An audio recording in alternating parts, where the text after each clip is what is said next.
रोजगारी, राम्रो आमदनी र सुरक्षित भविष्यको खोजीमा हजारौं युवा दैनिक रूपमा विदेश पलायन भइरहेका छन्, जसले देशभित्रको उत्पादन, श्रमशक्ति र दीर्घकालीन विकासको सम्भावनामा गम्भीर प्रश्न उठाइरहेको छ।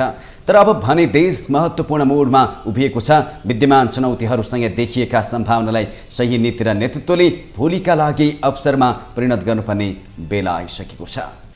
राजनैतिक परिवर्तन, आर्थिक उतार चढाव र सामाजिक संरचनामा भइरहेको तीव्र परिवर्तनका बीच देशले चुनौती र अवसर एकैसाथ प्राप्त गरेको छ। लोकतन्त्र स्थापनापछि नेपाली समाजले राजनैतिक स्वतन्त्रता, अधिकारको विस्तार र सामाजिक चेतनाको विकास जस्ता महत्त्वपूर्ण उपलब्धि हासिल गरेको छ।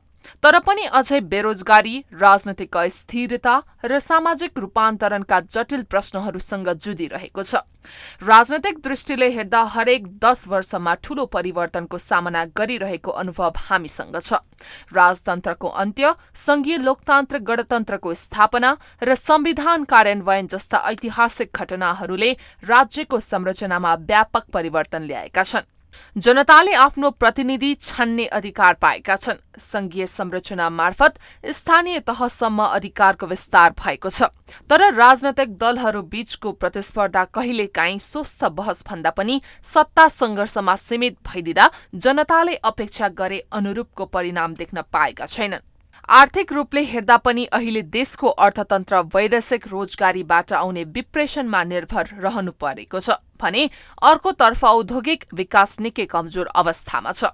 कृषि उत्पादन घट्दै जानु, आयातमा निर्भरता बढ्नु र उद्योग व्यवसाय विस्तारमा देखिने कठिनाईले अर्थतन्त्रलाई दबावमा राखेको छ। युवाहरू रोजगारीको खोजीमा विदेशिन बाध्य भइरहेका छन्, जसले समाजमा श्रम शक्ति अभावको समस्या पनि सिर्जना गरिरहेको छ। रोजगारी, राम्रो आमदानी र सुरक्षित भविष्यको खोजीमा हजारौं युवा दैनिक रूपमा विदेशतर्फ गइरहेका छन्, जसले देशभित्रको उत्पादन, श्रम शक्ति र दीर्घकालीन विकासको सम्भावनामा गम्भीर प्रश्न उठाइरहेको छ। नेपालको जनसङ्ख्यात्मक संरचनामा युवा वर्गको हिस्सा ठूलो छ। तर देशभित्र पर्याप्त रोजगारीको अवसर नहुँदा धेरै युवा विदेश जाने विकल्प रोजिरहेका छन्। देशभित्र व्यवसायको सीमित विस्तार, रोजगारी सिर्जनामा कमजोरी, आर्थिक अस्थिरताका साथै योग्यता अनुसारको काम नपाउने अवस्था, न्यून तलब र सीमित अवसरले युवाहरूलाई विदेशतर्फ धकेलिरहेको छ। अब भने परिवर्तनको समय आएको छ। विदेशमा रहेका नेपाली युवाले हासिल गरेका सिप, अनुभव र प्रविधि देश विकासका लागि महत्त्वपूर्ण स्रोत बन्न सक्नेतर्फ सोच्दै राज्यले आवश्यक नीति लिन ढिला गर्नु हुँदैन।